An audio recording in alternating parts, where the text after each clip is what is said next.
So I got my commercial pilot license from US. After returning, I got an Indian license, and then from then on, it was passion from the right age to start off a business, and then we chose building of housing, real estate, and infrastructure. That's where we are from then on. So usually in real estate, you don't have capex like industries. It's the size of the projects. Can range anywhere between 800 crores to 1,000 crores on each project. They spread over 5 to 6 years, so you phase them each phase into 200 crores. Yeah, from the day when we chose real estate, in real estate we felt that construction is a basic need, and then instead of getting into plotting or the land piece of it, so we chose construction in 2000, end of 2003, and from then on we are into construction. We are also into construction infra projects.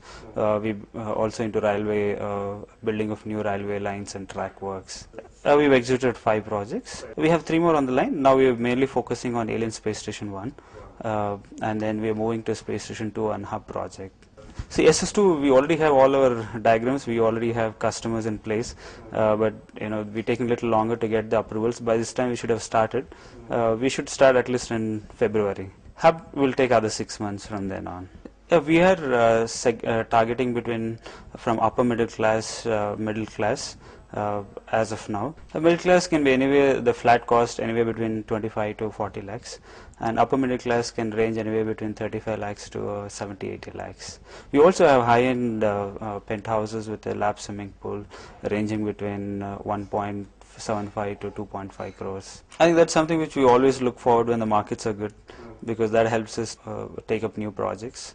What we chose was, instead of doing smaller projects in different cities, we took the strategy of doing a large project and then take a little longer time and then move on to other cities. So we have enough bandwidth, and the project size gives the scale for us to manage more efficiently, and even the scale of the project has an advantage to customers in terms of the maintenance of the project. There's enough corpus fund for it to be managed well. Yeah, Hyderabad has just not been real estate. I think it has more to it. It has been a hub for manufacturing, bulk drugs, now the knowledge-based IT, biotech. I think the biotech is more focused here in Hyderabad. And the infrastructure is good, and now the markets are picking up.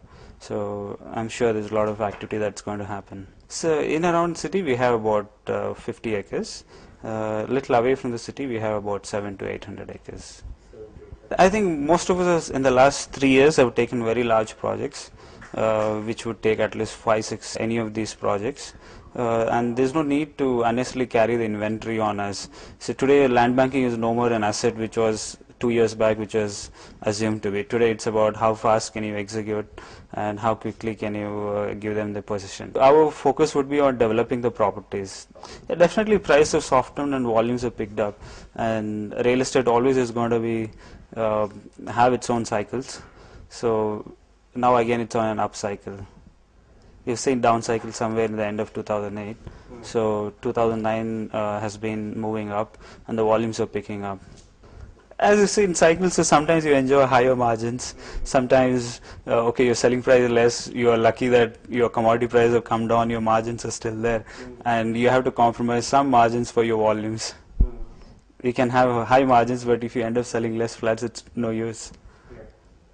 So I don't think any big projects can compromise any of their amenities, because everyone is competing to give something more than the other. So that's something you cannot compromise. Malls is something as a part of portfolio. Real estate has residential, commercial, and retail space. So as an extension, definitely we have plans to move forward into that area. Space Station itself has about 3 lakh square feet of retail space. Retail and a service apartment, hospitality. The Telangana issue is something which is not today new. It's there for the last 4 years.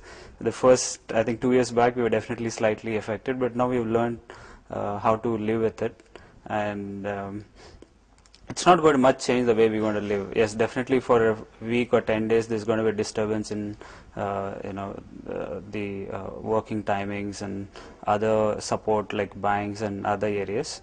But I don't see, if they want to change Telangana state, yes, we would like them to separate it But whatever happens should happen fast. I think we should not be lingering on this issue. Smaller states have its own advantage and disadvantage. The advantage side is that you get more focus in a small area to manage for the political people or the bureaucrats, and then I think there will be more quicker in reaction to the development or any improvements that has to take place. Disadvantages might be sharing the resources between the states. You might be a highway, or there might be delay in getting approvals for highways or water sharing, but I don't think those affects real estate. The last 3-4 years, yes, the first year probably in 2006, 2007, it was a new issue that has cropped up. Definitely there was, that was something which was in the minds, but now we've learned how to live with it. I think Hyderabad is just not all parts of people from all across the country are living here, and people from across the world are doing business.